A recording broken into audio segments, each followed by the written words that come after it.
أعوذ بالله من الشيطان الرجيم నేను శైతాన్ నుండి అల్లాహ్ వద్ద శరణు వేడుకుంటున్నాను. بسم الله الرحمن الرحيم అనంత కరుణామయుడు అపార కరుణా ప్రదాత అయిన అల్లాహ్ పేరుతో. سورة أنزلناها وفرضناها وأنزلنا فيها آيات بينات لعلكم تذكرون. ఇది ఒక సూరహ్. మేమే దీనిని అవతరింపజేశాము మరియు దీనిని విధిగా చేశాము మరియు బహుశా మీరు గుణపాఠం నేర్చుకుంటారని మేమిందులో స్పష్టమైన సూచనలను ఆయాత్లను అవతరింపజేశాము. الزانية والزاني فاجلدوا كل واحد منهما 100 جلدة ولا تأخذكم بهما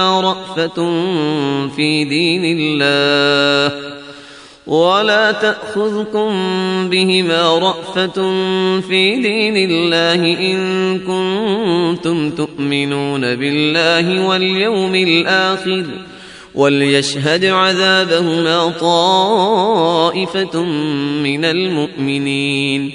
వ్యభిచారిణి మరియు వ్యభిచారుడు ఈ ఇద్దరిలో ప్రతి ఒక్కరికి నూరేసి కొరడా దెబ్బలు కొట్టండి. మరియు మీకు అల్లాహ్ యందు మరియు అంతిమ దినమునందు విశ్వాసముంటే అల్లాహ్ విధించిన ధర్మ విషయంలో వారిద్దరి ఏడల మీకు జాలి కలుగకూడదు.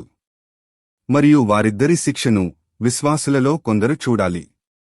الزاني لا ينكح إلا زانية أو مشركة والزانية لا ينكحها إلا زان أو مشرك وحرم ذلك على المؤمنين. ఒక వ్యభిచారిణిని లేక బహుదైవారాధకురాలైన ముష్రిక్ స్త్రీని మాత్రమే వివాహమాడుతాడు. మరియు ఒక వ్యభిచారుడో లేక ఒక బహుదైవారాధకుడో మాత్రమే వివాహమాడుతాడు. మరియు ఇలాంటి విషయం విశ్వాసుల కొరకు నిషేధించబడింది. والذين يرمون المحصنات ثم لم يأتوا ب4 شهداء فاجلدوهم 80 جلدة ولا تقبلوا لهم شهادة أبدا وأولئك هم الفاسقون. మరియు ఎవరైనా శీలవతులైన స్త్రీలపై అపనింద మోపిన తరువాత 4 సాక్షులను తీసుకుని రాలేరో వారికి 80 కొరడా దెబ్బలు కొట్టండి మరియు వారి సాక్ష్యాన్ని ఎన్నటికీ స్వీకరించకండి. అలాంటి వారు పరమదుష్టులు, ఫాసిఖూన్. إلا الذين تابوا من بعد ذلك وأصلحوا فإن الله غفور رحيم. కాని అటు పిమ్మట ఎవరైతే పశ్చాత్తాపపడి తమను తాము సవరించుకుంటారో నిశ్చయంగా అలాంటి వారి పట్ల అల్లాహ్ క్షమిశీలుడు, అపార కరుణా ప్రదాత. والذين يرمون أزواجهم ولم يكن لهم شهداء إلا أنفسهم فشهادة أحدهم 4 شهادات بالله إنه لمن الصادقين. మరియు ఎవరైతే తమ భార్యల మీద అపనిందం మోపి దానికి తాము స్వయమే తప్ప ఇతరులను సాక్షులుగా తేలేరో వారు తమంతట తామే 4 సార్లు అల్లాహ్పై ప్రమాణం చేసి సాక్ష్యమిస్తూ నిశ్చయంగా తాను సత్యం పలుకుతున్నానని. والخامسة أن لعنة الله عليه إن كان من الكاذبين. మరియు 5వసారి అతడు ఒకవేళ అసత్యం పలుకుతున్నట్లయితే నిశ్చయంగా అల్లా ఆగ్రహం తన మీద విరుచుకుపడుగాక అని అనాలి. ويدرأ عنها العذاب أن تشهد 4 شهادات بالله إنه لمن الكاذبين. ఇక ఆమె భార్య శిక్షను తప్పించుకోవటానికి 4 సార్లు అల్లాహ్పై ప్రమాణం చేస్తూ నిశ్చయంగా అతడు అబద్ధం చెబుతున్నాడని. والخامسة أن غضب الله عليها إن كان من الصادقين. మరియు 5వసారి ఒకవేళ అతడు సత్యవంతుడైతే నిశ్చయంగా తన మీద అల్లా ఆగ్రహం విరుచుకుపడుగాక అని అనాలి. ولولا فضل الله عليكم ورحمته وأن الله تواب حكيم. మరియు మీపై అల్లాహ్ అనుగ్రహం మరియు ఆయన కరుణయే లేకుంటే ఆయన మీ శిక్షను త్వరలోనే తెచ్చేవాడు మరియు నిశ్చయంగా అల్లాహ్ పశ్చాత్తాపాన్ని స్వీకరించేవాడు మహావివేకవంతుడు. إن الذين جاءوا بالإفك عصبة منكم لا تحسبوه شرا لكم بل هو خير لكم لكل امرئ منهم ما اكتسب من الإثم والذي تولى كبره منهم له عذاب عظيم. నిశ్చయంగా అపనింద మోపేవారు మీలో నుంచే కొందరున్నారు. అది మీకు హానికరమైనదని భావించకండి. వాస్తవానికి అది మీకు మేలైనదే. వారిలో ప్రతి ఒక్కనికి తాను చేసిన పాపానికి తగిన శిక్ష లభిస్తుంది. మరియు వారిలో ఈ అపనింద మోపటంలో పెద్ద బాధ్యత వహించిన వానికి ఘోరమైన శిక్ష పడుతుంది. لولا إذ سمعتموه ظن المؤمنون والمؤمنات بأنفسهم خيرا وقالوا هذا إفك مبين. విశ్వాసులైన పురుషులు మరియు విశ్వాసులైన స్త్రీలు దానిని వినినప్పుడు తమను గురించి తాము మంచి తలంపు వహించి ఇది స్పష్టమైన అపనిందయే అని ఎందుకు అనలేదు. لولا جاءوا عليه بأربعة شهداء فإذ لم يأتوا بالشهداء فأولئك عند الله هم الكاذبون. మరియు వారు దీనికై నలుగురు సాక్షులను ఎందుకు తీసుకురాలేదు? ఒకవేళ వారు సాక్షులను తీసుకుని రానప్పుడు అల్లాహ్ వద్ద వారే అసత్యవాదులు. ولولا فضل الله عليكم ورحمته في الدنيا والآخرة لمسكم فيما أفضتم فيه عذاب عظيم. మరియు ఒకవేళ మీపై అల్లాహ్ అనుగ్రహం మరియు ఆయన కరుణ ఇహలోకంలో మరియు పరలోకంలో లేకుంటే మీరు ఏ విషయాలలో పడిపోయారో వాటి పర్యవసానంగా మీపై ఘోరమైన శిక్ష పడి ఉండేది. إذ تلقونه بألسنتكم وتقولون بأفواهكم ما ليس لكم به علم وتحسبونه هينا وهو عند الله عظيم. అప్పుడు మీరు దానిని ఆ అపనిందను మీ నాలుకలతో వ్యాపింపజేస్తూ పోయారు మరియు మీకు తెలియని దానిని మీ నోళ్లతో పలుకసాగారు మరియు మీరు దానిని చిన్న విషయంగా భావించారు. కాని అల్లాహ్ దగ్గర దృష్టిలో అది ఎంతో గొప్ప విషయం, అపరాధం. ولولا إذ سمعتموه قلتم ما يكون لنا أن نتكلم بهذا سبحانك هذا بهتان عظيم. మరియు మీరు దానిని విన్నప్పుడు ఇలాంటి మాట పలకడం మాకు తగదు. ఓ మా ప్రభూ, నీవు సర్వలోపాలకు అతీతుడవు, ఇది గొప్ప నిందారోపణ అని ఎందుకు అనలేదు? يعظكم الله أن تعودوا لمثله أبدا إن كنتم مؤمنين. మీరు విశ్వాసులే అయితే ఇక మీదట ఎన్నటికీ ఇటువంటి చేష్టలు మరల చేయకూడదని అల్లాహ్ మిమ్మల్ని ఉపదేశిస్తున్నాడు. ويبين الله لكم الآيات والله عليم حكيم. మరియు అల్లాహ్ మీకు స్పష్టమైన ఆయాత్లను చూపుతున్నాడు. మరియు అల్లాహ్ సర్వజ్ఞుడు, మహావివేకవంతుడు. إن الذين يحبون أن تشيع الفاحشة في الذين آمنوا لهم عذاب أليم في الدنيا والآخرة والله يعلم وأنتم لا تعلمون. నిశ్చయంగా ఎవరైతే విశ్వాసవర్గంలో అశ్లీలత వ్యాపించాలని కోరుతారో అలాంటి వారికి ఇహలోకంలో మరియు పరలోకంలో కూడా కఠిన శిక్ష పడుతుంది. మరియు అల్లాహ్కు అంతా తెలుసు, కాని మీకు తెలియదు. ولولا فضل الله عليكم ورحمته وأن الله رؤوف رحيم. మరియు మీ ఎడల అల్లాహ్ అనుగ్రహం మరియు ఆయన కరుణయే లేకుంటే మీరు నాశనమైపోయేవారు. మరియు నిశ్చయంగా అల్లాహ్ మహాకనికరుడు, అపార కరుణా ప్రదాత. يا أيها الذين آمنوا لا تتبعوا خطوات الشيطان ومن يتبع خطوات الشيطان فإنه يأمر بالفحشاء والمنكر ولولا فضل الله عليكم ورحمته ما زكى منكم من أحد أبدا ولكن الله يزكي من يشاء والله سميع عليم. ఓ విశ్వాసులారా, శైతాన్ అడుగు జాడలలో నడవకండి. మరియు ఎవడు శైతాన్ అడుగుజాడలలో నడుస్తాడో నిశ్చయంగా శైతాన్ అతనిని అశ్లీలమైన మరియు అసభ్యకరమైన పనులు చేయటానికి ప్రోత్సహిస్తాడు. మరియు మీ ఎడల అల్లాహ్ అనుగ్రహం మరియు ఆయన కరుణయే లేకుంటే మీలో ఒక్కడు కూడా నీతిమంతునిగా ఉండలేడు. కాని అల్లాహ్ తాను కోరిన వానిని నీతిమంతునిగా చేస్తాడు. మరియు అల్లాహ్ సర్వం వినేవాడు, సర్వజ్ఞుడు. ولا يأتل أولو الفضل منكم والسعة أن يؤتوا أولي القربى والمساكين والمهاجرين في سبيل الله وليعفوا وليصفحوا ألا تحبون أن يغفر الله لكم والله غفور رحيم. మరియు మీలో అల్లాహ్ అనుగ్రహం మరియు సమృద్ధిగా సంపదలు గలవారు తమ బంధువులకు, పేదలకు, అల్లాహ్ మార్గంలో వలస, హిజ్రత్ పోయేవారికి సహాయం చేయమని ప్రతిజ్ఞ చేయరాదు. వారిని మన్నించాలి, వారి తప్పులను ఉపేక్షించాలి. ఏమీ అల్లాహ్ మీ తప్పులను క్షమించాలని మీరు కోరరా? వాస్తవానికి అల్లాహ్ క్షమాశీలుడు, అపార కరుణా ప్రదాత.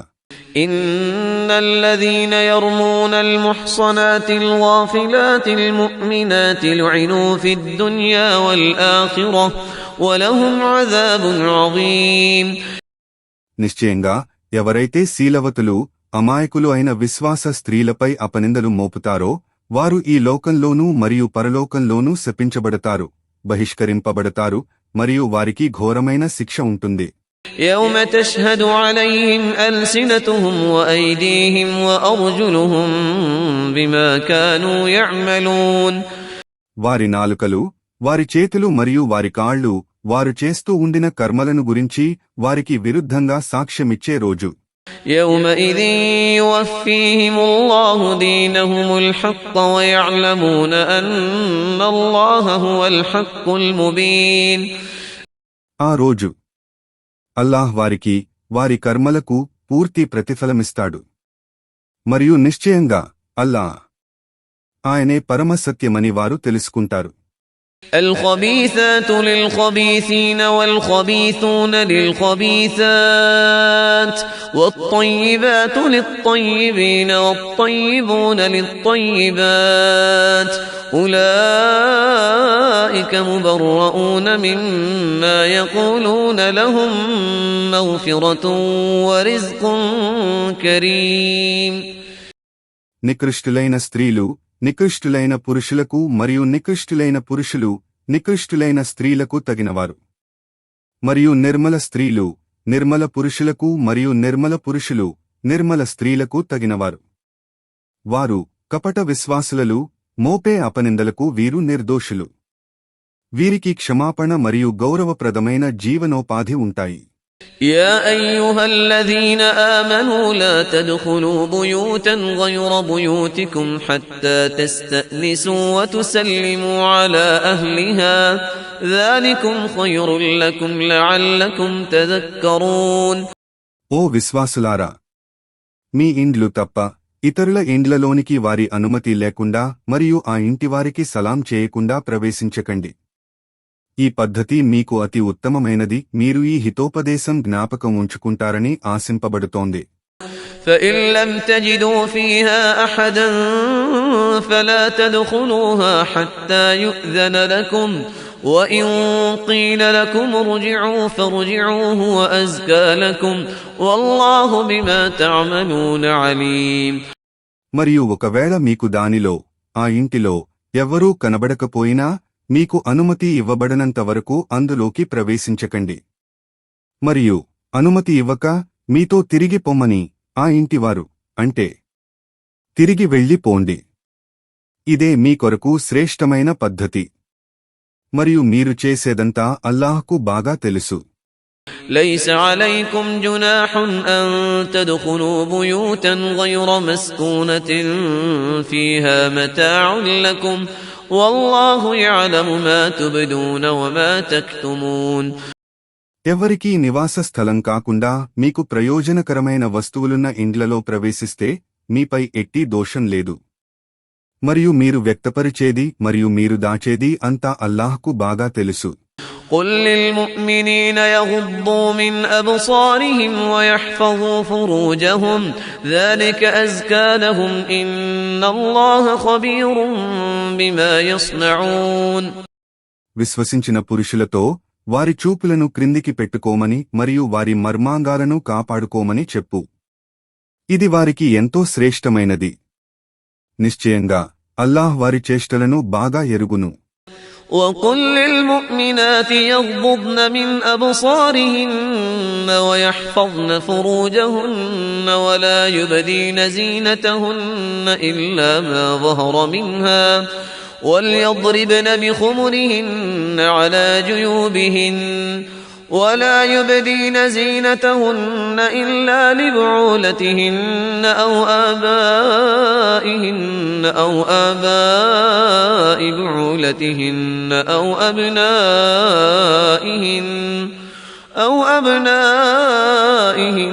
أو أبناء بعولتهن أو إخوانهن أو بني إخوانهن أو بني أخواتهن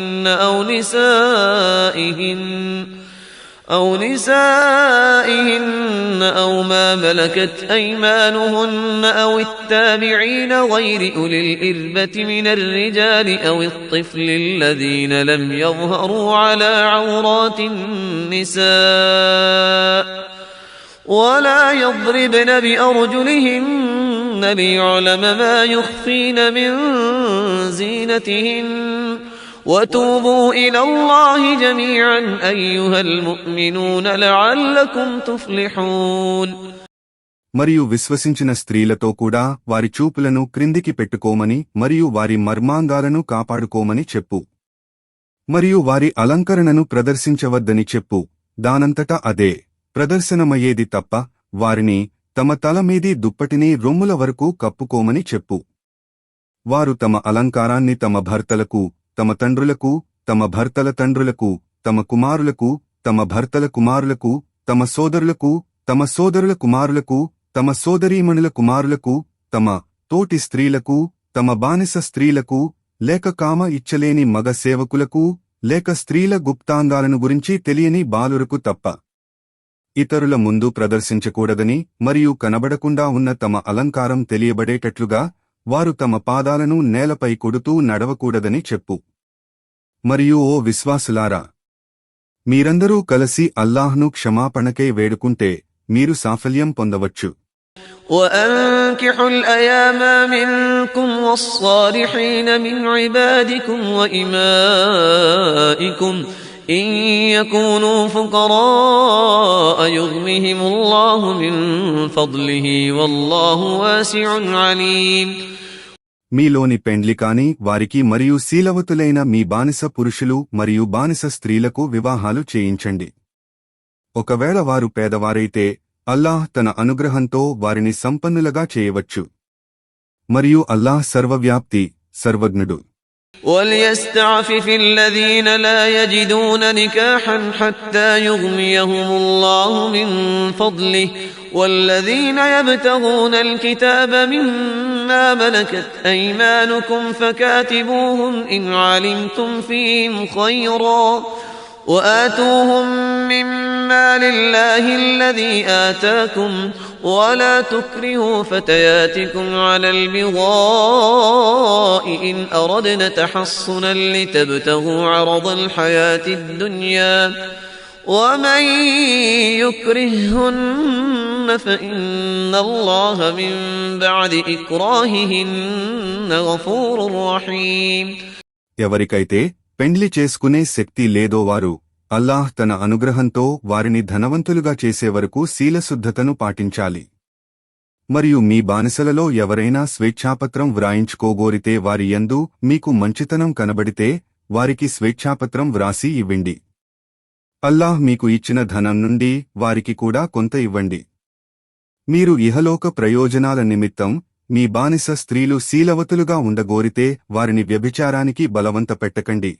ఎవరైనా వారిని బలవంతపెడితే నిశ్చయంగా అల్లాహ్ వారిని, ఆ బానిస స్త్రీలకు బలాత్కారం తరువాత క్షమించేవాడు, అపార కరుణా ప్రదాత. ولقد أنزلنا إليكم آيات مبينات ومثلا من الذين خلوا من قبلكم وموعظة للمتقين.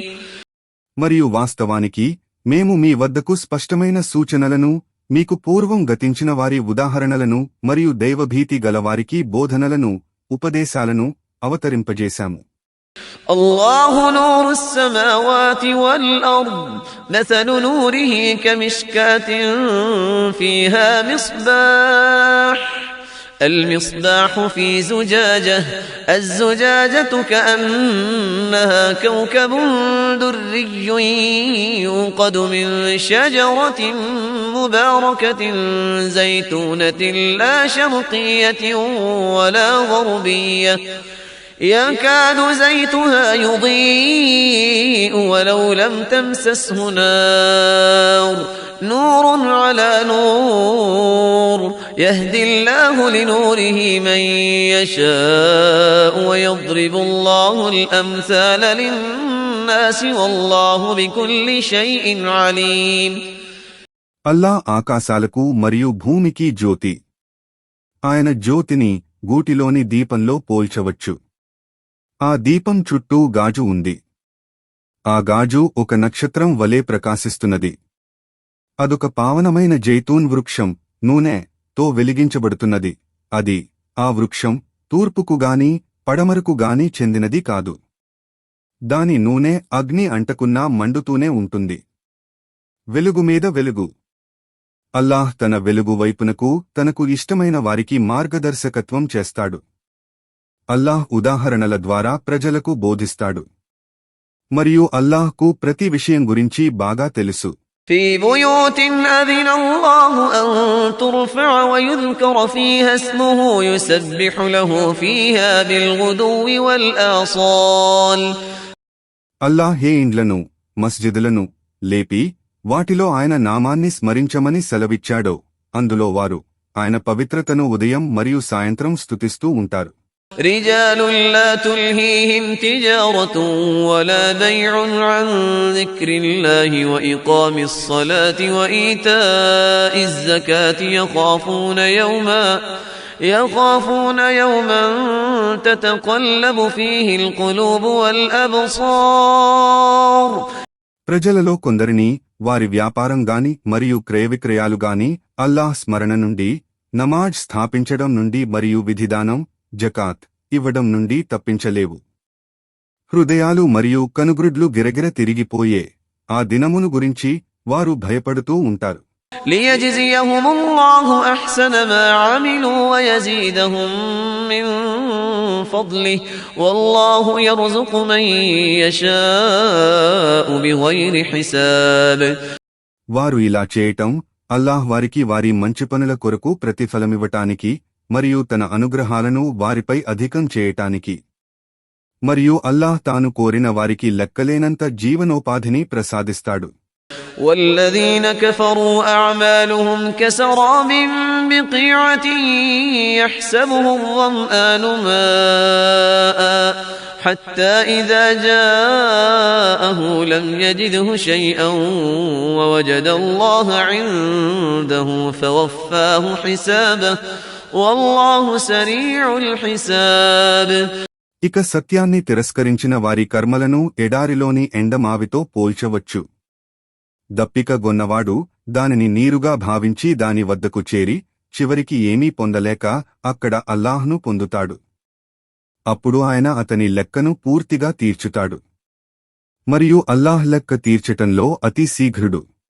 أو كظلمات في بحر لجي يغشاه موج من فوقه موج من فوقه سحاب ظلمات بعضها فوق بعض إذا أخرج يده لم يكد يراها ومن لم يجعل الله له نورا فما له من نور. లేక సత్యతిరస్కారుల పరిస్థితి చాలా లోతుగల సముద్రంలోని చీకట్లవలే ఉంటుంది. దానిపై ఒక గొప్ప అల క్రమ్ముకుని ఉంటుంది. దానిపై మరొక గొప్ప అల, దానిపై మేఘాలు చీకట్లు ఒకదానిపై నొకటి క్రమ్ముకుని ఉంటాయి. అప్పుడు ఎవడైనా తన చేతిని చూడాలని చాచితే వాడు దానిని చూడలేడు. మరియు ఎవనికైతే అల్లాహ్ వెలుగునివ్వడో అతనికి ఏమాత్రం వెలుగు దొరకదు. ألم تر أن الله يسبح له من في السماوات والأرض والطير صافات كل قد علم صلاته وتسبيحه والله عليم بما يفعلون. ఏమి నీకు తెలియదా, చూడటం లేదా? నిశ్చయంగా భూమ్యాకాశాలలో ఉన్న సర్వము మరియు రెక్కలు విప్పి ఎగిరే పక్షులు సైతం అల్లాహ్ పవిత్రతను కొనియాడుతూ ఉంటాయని. వాస్తవానికి ప్రతిదానికి తన నమాజ్ మరియు స్తోత్రం చేసే పద్ధతి తెలుసు, మరియు అవి చేసేదంతా అల్లాహ్కు బాగా తెలుసు. وَلِلَّهِ مُلْكُ السَّمَاوَاتِ وَالْأَرْضِ وَإِلَى اللَّهِ الْمَصِيرُ. మరియు భూమ్యాకాశాల మీద సర్వాధిపత్యం అల్లాహ్దే, మరియు అల్లాహ్ వైపునకే అందరికీ మరలిపోవలసి ఉంది. ألم تر أن الله يزجي سحابا ثم يؤلف بينه ثم يجعله ركاما فترى الودق يخرج من خلاله وينزل من السماء من جبال فيها من برد فيصيب به من يشاء ويصرفه عن من يشاء يكاد سنا برقه يذهب بالأبصار. ఏమి నీకు తెలియదా, చూడటం లేదా? నిశ్చయంగా అల్లాహ్ ఏ మేఘాలను మెల్లమెల్లగా నడుపుతూ వాటిని ఒకదానితో ఒకటి కలుపుతాడని, ఆ తరువాత వాటిని ప్రోగు చేస్తాడని, ఆ పిదప వాటి నుండి వర్షాన్ని కురిపించేది నీవు చూస్తున్నావు కదా. మరియు ఆయనే ఆకాశంలో ఉన్న కొండల వంటి మేఘాల నుండి వడగండ్ల చల్లని వర్షాన్ని తాను కోరిన వారిపై కురిపిస్తాడు, మరియు తాను కోరిన వారిని వాటి నుండి తప్పిస్తాడు. వాటి పిడుగు యొక్క మెరుపు కంటి చూపులను దాదాపు హరించేలా ఉంటుంది. يقلب الله الليل والنهار إن في ذلك لعبرة لأولي الأبصار. అల్లాహ్ ఏ రేయింబవళ్లను మార్చుతున్నాడు. నిశ్చయంగా కన్నులు గలవారికి ఇందులో గుణపాఠముంది. والله خلق كل دابة من ماء فمنهم من يمشي على بطنه ومنهم من يمشي على رجلين ومنهم من يمشي على أربع يخلق الله ما يشاء إن الله على كل شيء قدير. మరియు అల్లాహ్ ప్రతి ప్రాణిని నీటి నుండి సృష్టించాడు. వాటిలో కొన్ని తమ కడుపు మీద ప్రాకేవి ఉన్నాయి, మరియు వాటిలో కొన్ని 2 కాళ్ల మీద నడిచేవి ఉన్నాయి, మరియు వాటిలో మరికొన్ని 4 కాళ్ల మీద నడిచేవి ఉన్నాయి. అల్లాహ్ తాను కోరిన దానిని సృష్టిస్తాడు. నిశ్చయంగా అల్లాహ్ ప్రతిదీ చేయగల సమర్థుడు. لقد أنزلنا آيات مبينات والله يهدي من يشاء إلى صراط مستقيم. వాస్తవంగా మేము సుస్పష్టమైన సూచనలను, ఆయాత్లను అవతరింపజేశాము, మరియు అల్లాహ్ తాను కోరిన వానికి యుజమార్గం వైపునకు మార్గదర్శకత్వం చేస్తాడు. ويقولون آمنا بالله وبالرسول وأطعنا ثم يتولى فريق منهم من بعد ذلك وما أولئك بالمؤمنين. వారు కపట విశ్వాసులు అంటారు, మేము అల్లాహ్ను మరియు సందేశహరుణ్ణి విశ్వసించాము మరియు విధేయులమయ్యాము, కాని దాని తరువాత వారిలో ఒక వర్గం వారు వెనుదిరిగిపోతారు, మరియు అలాంటి వారు విశ్వసించినవారు కారు. وَإِذَا دُعُوا إِلَى اللَّهِ وَرَسُولِهِ لِيَحْكُمَ بَيْنَهُمْ إِذَا فَرِيقٌ مِّنْهُمْ مُعْرِضُونَ. మరియు వారి మధ్య తీర్పు చేయటానికి వారిని అల్లాహ్ మరియు ఆయన సందేశహరుని వద్దకు పిలిచినప్పుడు వారిలోని ఒక వర్గం వారు ముఖం త్రిప్పుకుంటారు. وإن يكن لهم الحق يأتوا إليه مذعنين మరియు ఒకవేళ తీర్పు సత్యం వారికి అనుకూలమైనదిగా ఉంటే వారు వినమ్రతతో దానిని స్వీకరిస్తారు. أفي قلوبهم مرض أم ارتابوا أم يخافون أن يحيف الله عليهم ورسوله بل أولئك هم الظالمون ఏమి వారి హృదయాలలో రోగముందా? లేక వారు సందేహంలో పడిపోయారా? లేక అల్లాహ్ మరియు ఆయన సందేశహరుడు తమకు న్యాయం చేయరని వారికి భయమా? అలా కాదు, అసలు వారే అన్యాయపరులు. إنما كان قول المؤمنين إذا دعوا إلى الله ورسوله ليحكم بينهم أن يقولوا سمعنا وأطعنا وأولئك هم المفلحون కాని వాస్తవానికి ఒకవేళ విశ్వాసులను వారి మధ్య తీర్పు చేయటానికి అల్లాహ్ మరియు ఆయన సందేశహరుని వద్దకు పిలిచినప్పుడు వారి పలుకులు కేవలం ఇలాగే ఉంటాయి: మేము విన్నాము మరియు విధేయత చూపాము, మరియు ఇలాంటి వారే సాఫల్యం పొందేవారు. ومن يطع الله ورسوله ويخشى الله ويتقه فأولئك هم الفائزون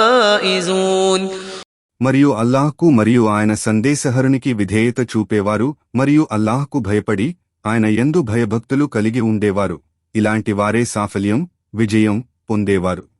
وأقسموا بالله جهد أيمانهم لئن أمرتهم ليخرجن قل لا تقسموا طاعة معروفة إن الله خبير بما تعملون మరియు నీవు ఒకవేళ ఆజ్ఞాపిస్తే అంతా వదలి తప్పక బయలుదేరగలమని వారు, ఆ కపట విశ్వాసులు అల్లాహ్ పేరుతో గట్టి ప్రమాణాలు చేస్తారు.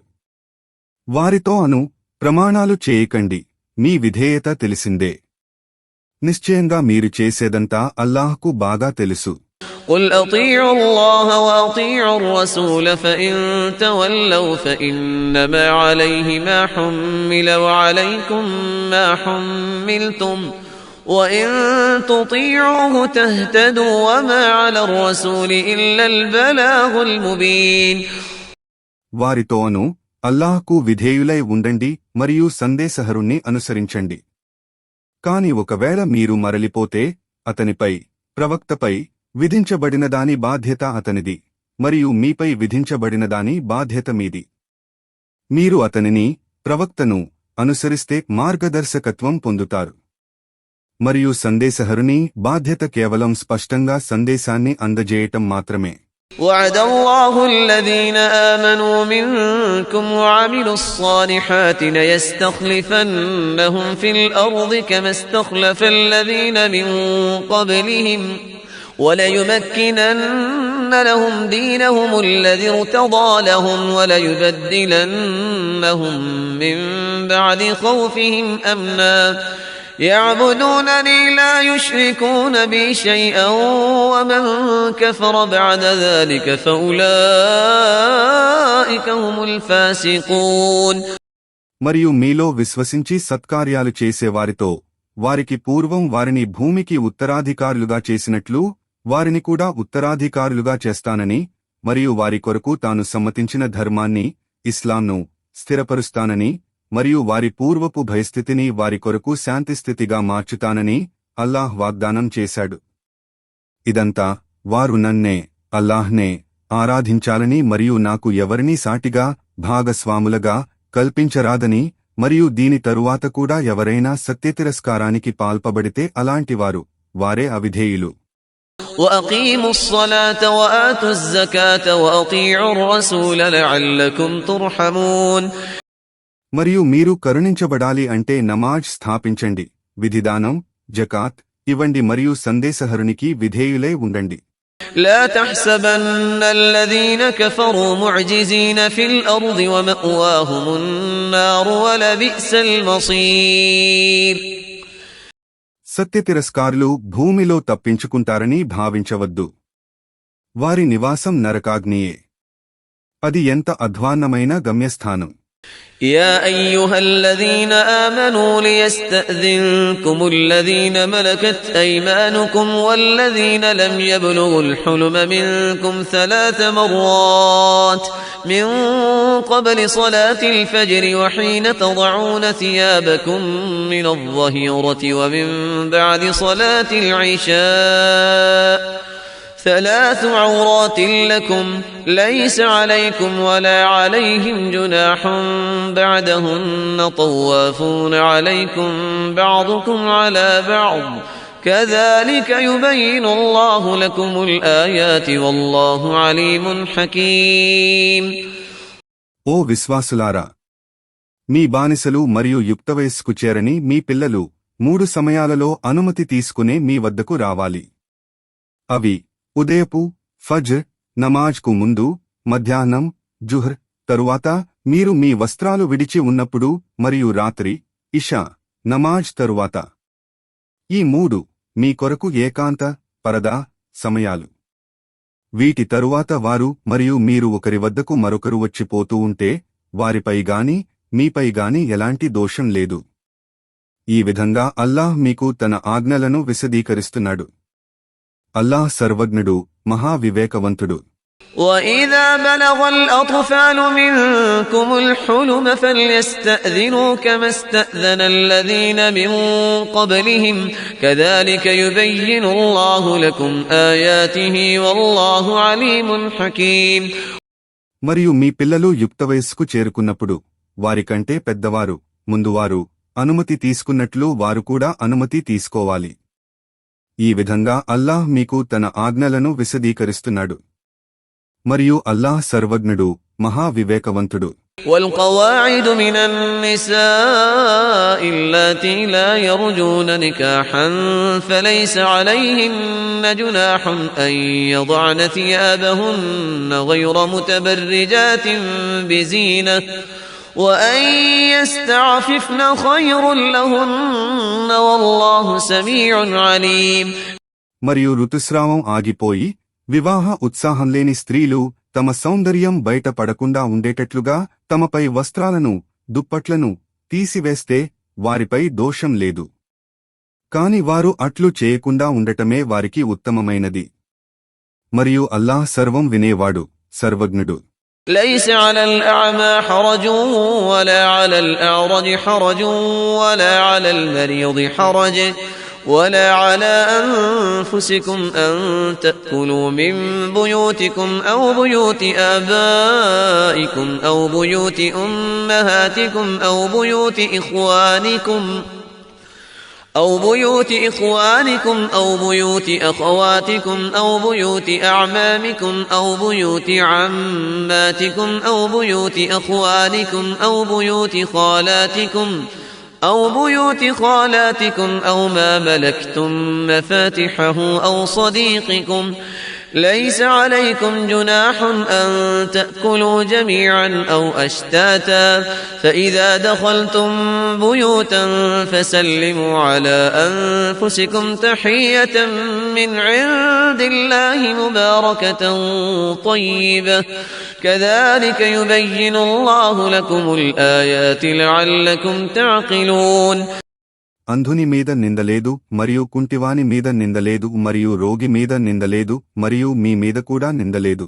ఒకవేళ మీరు మీ ఇండ్లలో లేదా మీ తండ్రి తాతల ఇండ్లలో లేదా మీ తల్లి నాయనమ్మల ఇండ్లలో లేదా మీ సోదరుల ఇండ్లలో లేదా మీ సోదరీమణుల ఇండ్లలో లేదా పినతండ్రుల తండ్రి సోదరుల ఇండ్లలో లేదా మీ మేనత్తల తండ్రి సోదరీమణుల ఇండ్లలో లేదా మీ మేనమామల తల్లి సోదరుల ఇండ్లలో లేదా మీ పిన్నమ్మల తల్లి సోదరీమణుల ఇండ్లలో లేదా మీ ఆధీనంలో తాళపు చెవులు ఉన్నవారి ఇండ్లలో లేదా మీ స్నేహితుల ఇండ్లలో తింటే మీరు అందరితో కలిసి తిన్నా లేదా వేరుగా తిన్నా కూడా మీపై నిందలేదు. అయితే మీరు ఇండ్లలోనికి ప్రవేశించినప్పుడు మీరు ఒకరికొకరు సలాం చేసుకోవాలి. ఇది అల్లాహ్ తరఫు నుండి నిర్ణయించబడిన దీవెన, శుభప్రదమైనది, మేలైనది. ఈ విధంగా అల్లాహ్ మీరు అర్థం చేసుకుంటారని తన ఆజ్ఞలను మీకు విశదీకరిస్తున్నాడు. إنما المؤمنون الذين آمنوا بالله ورسوله وإذا كانوا معه على أمر جامع لم يذهبوا حتى يستأذنوه إن الذين يستأذنونك أولئك الذين يؤمنون بالله ورسوله فإذا استأذنوك لبعض شأنهم فأذن لمن شئت منهم واستغفر لهم الله إن الله غفور رحيم. అల్లాహ్ను ఆయన ప్రవక్తను హృదయపూర్వకంగా విశ్వసించిన వారే నిజమైన విశ్వాసులు మరియు వారు ఏదైనా సామూహిక కార్యం నిమిత్తం అతనితో దైవ ప్రవక్తతో ఉన్నప్పుడు అతని అనుమతి లేనిదే వెళ్ళిపోకూడదు. నిశ్చయంగా ఎవరైతే నీతో ఓ ముహమ్మద్ అనుమతి అడుగుతారో అలాంటి వారే వాస్తవంగా అల్లాహ్ను మరియు ఆయన ప్రవక్తను విశ్వసించినవారు. కనుక వారు తమ ఏ పని కొరకైనా అనుమతి అడిగితే వారిలో నీవు కోరిన వారికి అనుమతినివ్వు మరియు వారిని క్షమించమని అల్లాహ్ను ప్రార్థించు. నిశ్చయంగా అల్లాహ్ క్షమాశీలుడు అపార కరుణా ప్రదాత. لا تجعلوا دعاء الرسول بينكم كدعاء بعضكم بعضا قد يعلم الله الذين يتسللون منكم لواذا فليحذر الذين يخالفون عن أمره أن تصيبهم فتنة أو يصيبهم عذاب أليم. ఓ విశ్వాసులారా, సందేశహరుని పిలుపును మీరు మీలో ఒకరినొకరు పిలుచుకునే పిలుపుగా భావించకండి. మీలో ఒకరి చాటున ఒకరు దాక్కుంటూ మెల్లగా జారిపోయే వారిని గురించి అల్లాహ్కు బాగా తెలుసు. దైవప్రవక్త ఆజ్ఞను ఉల్లంఘించేవారు తాము ఏదైనా ఆపదలో చిక్కుకుపోతారేమోనని లేదా బాధాకరమైన శిక్షకు గురి చేయబడతారేమోనని భయపడాలి. ألا إن لله ما في السماوات والأرض قد يعلم ما أنتم عليه ويوم يرجعون إليه فينبئهم بما عملوا والله بكل شيء عليم. వినండి, నిశ్చయంగా ఆకాశాలలో మరియు భూమిలోనున్న సమస్తమూ అల్లాహ్దే. మీ స్థితి ఆయనకు బాగా తెలుసు మరియు అందరూ ఆయన వద్దకు మరలింపబడిన రోజు వారు చేసి వచ్చిన కర్మలన్నీ ఆయన వారికి తెలియజేస్తాడు. మరియు అల్లాహ్కు ప్రతి దానిని గురించి పూర్తి జ్ఞానముంది. జజాకుం అల్లాహ్ ఖైర్.